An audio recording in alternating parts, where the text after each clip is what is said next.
British destruction of India's handloom industry. India was a global leader in textiles before colonialism. By the 18th century, Indian textiles like Bengal muslin, Kashmiri shawls, and Gujarati patola were renowned worldwide. However, the British East India Company, and later the British Crown, systematically dismantled this industry to serve their industrial interests. The East India Company's monopoly, 1757 to 1857. After the Battle of Plassey, 1757, the British East India Company imposed heavy taxes on Indian textiles and restricted their export.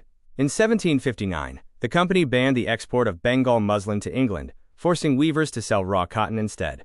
By the 1770s, British factories in England began mass-producing cheaper machine-made textiles, flooding Indian markets. The Permanent Settlement, 1793. The British land revenue system prioritized indigo and opium cultivation over traditional crops, pushing farmers into poverty and indirectly harming weavers. Destruction of looms, 19th century. In Bengal, British officials and traders burned handlooms and looted workshops to eliminate competition. For example, in Murshidabad, 1817, British officials destroyed silk weaving units to promote British silk imports. In Calcutta, now Kolkata, handloom weavers were forced to switch to spinning yarn for British mills. The Industrial Revolution in Britain. British factories used Indian cotton to fuel their textile industry, but suppressed Indian artisans to maintain monopoly. The Legend of the Burned Village. While no single documented event matches the exact story you described, there are historical accounts and oral traditions about British atrocities against weavers. Murshidabad, Bengal. The decline of the silk weaving community here is often linked to British policies. Some local legends claim entire neighborhoods of weavers were displaced or destroyed.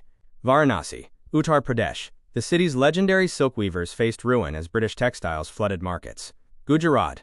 Patola weavers in Patan struggled as British policies disrupted raw material access. The idea of a village being burned might symbolize the collective trauma of artisans whose skills were erased by colonial exploitation. Such stories often emerge in oral histories to personify systemic oppression.